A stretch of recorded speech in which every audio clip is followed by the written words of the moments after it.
Assalamualaikum warahmatullahi wabarakatuh. Waalaikumsalam warahmatullahi wabarakatuh. Selamat pagi semuanya. Pagi. Apa kabar kalian hari ini? Baik. Apa yang kurang baik? Duit. Pemasukan atau pengeluaran? Semoga pemasukan kita di awal bulan nanti makin lancar. Amin. Jadi ikut juga untuk orang tua kita. Amin. Al-Fatihah.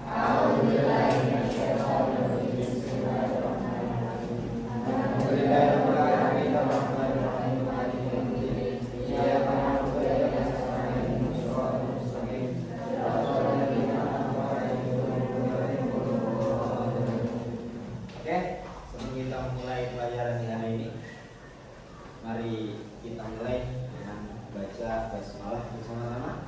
Bismillahirrahmanirrahim. Dan untuk hari ini ada bab yang mungkin sekarang sudah memasuki bab 3, yaitu bab tentang sholat dan zikir. Apa itu sholat?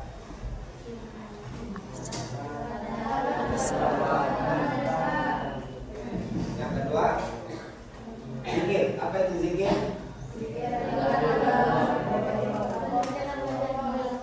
Oke, itu pembukaan. Sebelum kita mulai materi, saya lihat kursi ada yang kosong, mungkin ada yang nggak masuk. Maka dari itu saya absen dulu. Adi Firmansyah, Ahmad Labib, Atina Rosel, Aulia Rahmah, Aurelia Jamalah Al-Lail. Insyaallah nanti kita ngomongnya. Bayu Dani, Sesi Wanisa, Daniel Maulana, Demas Gempar, Dimas Fatir, mana? Dina Putri Pratama, Fatwa Fitriani, Diliatul Rahmah, Kainan Wafi, Karlina, Muhammad Fikri Hasan, Hafiz Abedil, Husni Mubarak, hadir. Ini Husni Mubarak yang mana jadi? Ilham Fadli, Istri Nur Fadilah, Fakir. Rehan Edias Pratama, Fakir. Limpa Putih, Sita Nur Rahman, Sri Wulandari, Upi Siti Khairiyah.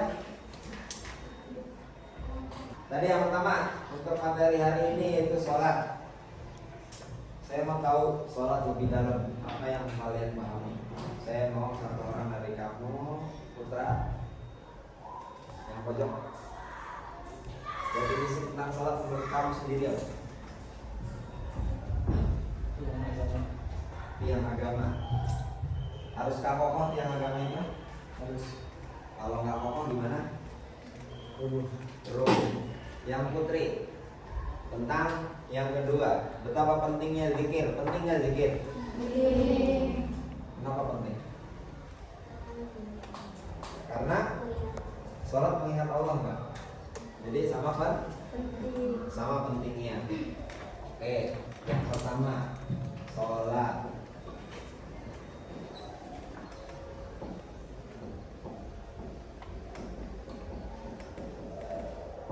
Dua-duanya mengandung pahala nggak? Kalau dihitung-hitung, pahala kita berbuat baik dengan pahala sholat dan zikir ada bandingannya nggak? Ada nggak? Ada. Ya, contohnya?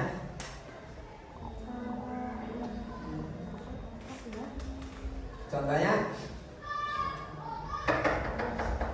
Contohnya? Ada nggak? Zikir dan sholat. Sholat. Ada sholat sunnahnya nggak? Sholat sunnah itu hitungannya dia kita jalankan atau kita laksanakan atas dasar kebutuhan atau paksaan. Oke. Sholat itu tetap menyangkut kepada kebutuhan. Benar yang tadi disampaikan oleh wanita bahwa sholat itu menjadi tiang. Kalau misalkan kita tidak mengokohkan, tidak mendirikan, tidak melaksanakan, maka tiang agama kita bakal runtuh. Bisa nggak kita berdiri? Mana mungkin kita bisa berdiri kalau misalkan kaki kita sendiri belum bisa untuk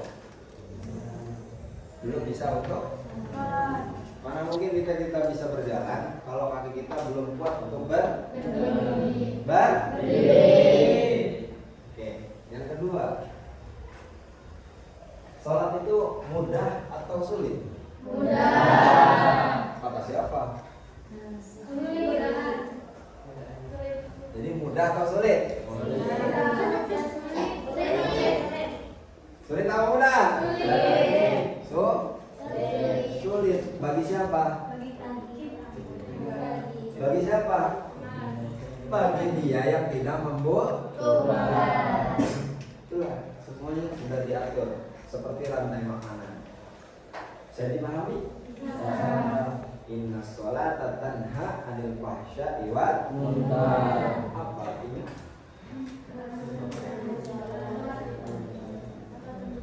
Barang siapa yang melaksanakan sholat, yang kalian ketahui apa? Itu udah jelas artinya. Inna sholata, sungguhnya mencegah dari sesuatu yang atau segala keburukan bisa kita cegah dari apa? Sholat. Ketika sholat ada bacaan nggak? Apakah cuma sekedar baca atau kita meresapi? Apakah kalian sudah menikmati atau menemukan titik nikmatnya sholat? Pernah belum? Belum? Yang putra udah ada yang pernah? Pernah? Apa contohnya? Lebih dekat kepada Allah, satu. Yang kedua, di real life-nya tuh, di kehidupan yang nyatanya. Lebih tenang menjalani hidup. Benar. Yang putri, ada yang udah merasakan kenikmatan sholat? Hah? Apa? Urusannya lebih dipermudah. Oke. Selain itu, di proses belajar kalian ada nggak namanya sholat buat proses belajar kalian? Ada. Tentu. Karena semuanya punya rantai kehidupan. Ya, kita saling membutuhkan dan itu sudah disediakan sama siapa? Pencipta. Siapa pencipta kita? Allah. Yang kedua, zikir. Kebutuhan enggak? Kebutuhan enggak? Kebutuhan juga. Mudah atau sulit untuk berzikir? Mudah atau sulit? Balik lagi, dia tetap sulit bagi yang memang tidak butuh. Tapi dia mudah bagi yang membutuhkan. Kita jatuh sekarang nggak jauh nih, anak muda sekarang jatuh nggak? Bukan jatuh dari kehidupan atau lain-lain nih. Lu jatuh aja terpeleset. Laki-laki dikit-dikit apa? Hewan yang keluar. Ini, gitu kan? Iya. Iya. Yang putri kadang juga ada keceplosannya. Aduh, sakit banget bro. Astagfirullahaladzim. Ada nggak yang sekarang yang gitu? Ada. Sedikit ya. Jadi bisa nggak kita untuk sedikit ataupun sedikit demi sedikit kita menghidupkan kembali bahwa semua yang terjadi ini pasti ada hikmahnya. Ya, sudah direncanakan. Walaupun di luar dari rencana kita, tapi kita itu hambanya dari yang Maha punya rencana. Paham? Oke. Itu aja cukup materi hari ini. Ya. Sebelumnya ada 2 pertanyaan. saya minta ditulis di satu kertas, nggak apa-apa, oleh-oleh buat saya sebelum nanti juga saya tinggalkan PR untuk di rumah. Ya, saya minta ceritakan tentang kenikmatan sholat dan pengaruh besarnya ketika kalian melaksanakan sholat. Ada berapa hal yang kalian temukan ketika kalian sudah menikmati bahwa sholat itu penting, sholat itu berguna, bahwa sholat itu adalah kebutuhan. Bagi dokumen tentang zikir. Saya minta di setiap materi satu sholat, yang kedua ini zikir, masing-masing ada 5 tulisan dan 5 hal yang kalian tulis. Ya, termasuk setelah sholat pasti kita zikir. Setelah zikir kita pasti berdoa. Oke, karena semuanya sudah mencakupi sebenarnya. Sholat isinya apa? Sholat isinya apa? Doa. Inna sholati wa nusuki wa mahyaya wa mamati lillahi rabbil alamin. Doa bukan? Doa. Ketika duduk di antara dua sujud yang kita minta, kita tetap minta nggak? Ya. Rabbighfirli warhamni warhamni warfa'ni warzuqni wahdini wa'afini wa'afani. Tetap memohon ampunan lagi, meminta kasih sayang lagi, berterima kasih lagi. Ya, hidup yang kita jalani sekarang simple sebenarnya. Kita meminta, kita bersyukur.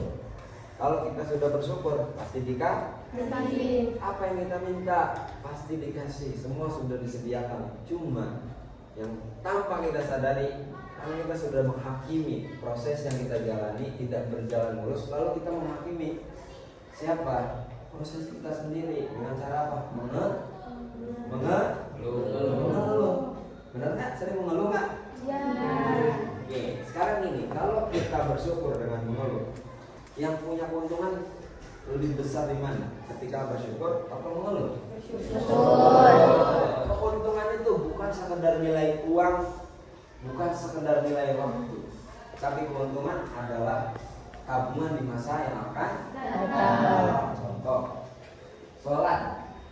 Setelah selesai sholat kita doa, kita zikir, lalu berdoa. Kita minta apa? Kemudahan urusan, banyak rezeki, orang tua sehat, umur panjang. Amin. Amin. Tapi semua itu nggak bisa langsung dikabulkan, benar? Ya. Ada proses, ada waktu, ada cerita, dan ada hikmah di dalamnya. Apa yang kita tunggu? Yaitu doa-doa kita terus dipanjatkan. Ya, doa-doa kita terus panjatkan selama kita menunggu doa yang kita langitkan. Benar-benar? Oke.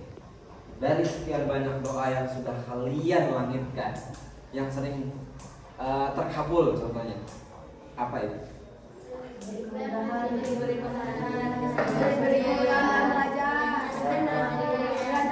Kesehatan, kemudahan dalam belajar.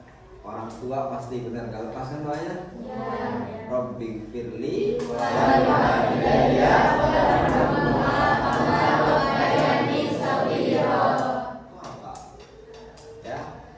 Jadi semua pasti ada hikmah. Jadi tinggal penetapan dan pemantapan siapa kita harus berpihak kepada bersyukur atau mengeluh. Paham sampai di sini? Paham.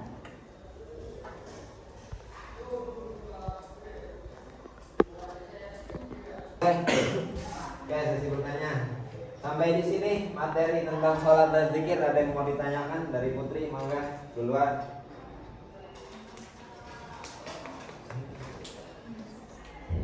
Ayo, yang mau bertanya.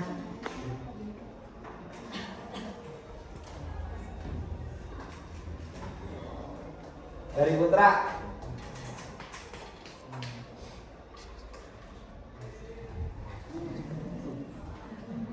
Udah, Putri. Ayo, ada yang kurang jelas materi sholat dan zikir ini tentang bab 3. Apa yang perlu ditanyakan, Putri? Yang kurang jelas?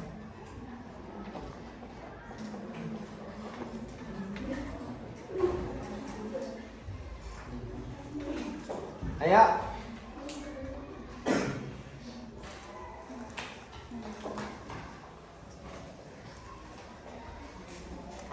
Ayo.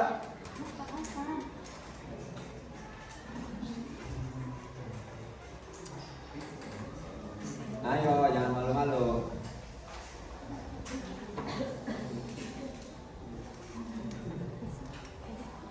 Apa? Yang belakang.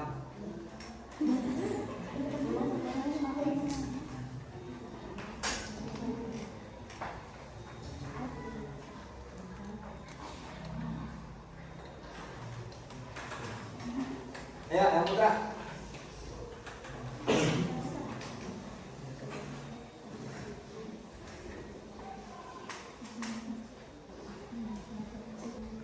Ya, maka pertanyaan apa yang masih dipertanyakan?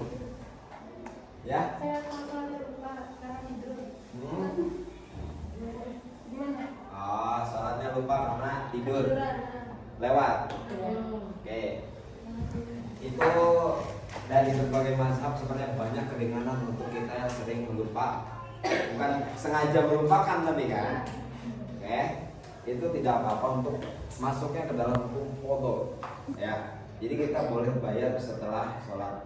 Contoh, kadang yang sering tidur itu kalau subuh kebangun baru siang itu masih bisa selagi dia belum masuk waktu zuhur. Oke. Kalau misalkan asar atau zuhur ke asar itu lewat zuhur nih kadang karena dari zuhur kita udah tidur belum sholat pulang sekolah baru kebangun setelah asar itu baru kita bisa mengqadha yang namanya sholat zuhur. Oke. Walaupun di sisi lain ya ada di mazhab yang lain itu boleh aja kalau kita jamaknya jamak. Cuman kita ambil simpel dan sudah dimudahkan tentang NU sendiri boleh langsung diqadha. Ya, karena itu jadi hutang sama halnya kayak puasa nanti. Ya. Yang putra boleh satu pertanyaan?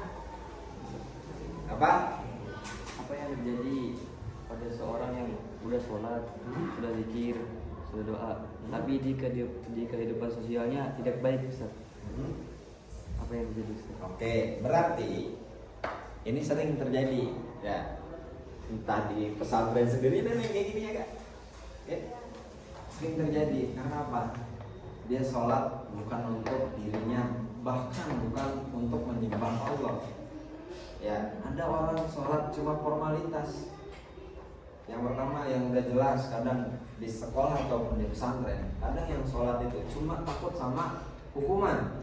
Ada dia yang memang sholat karena butuh. Ada juga dia yang udah sholat benar karena butuh, ya. Tapi di kehidupannya tetap punya kehidupan yang jelek atau tidak baik gitu loh.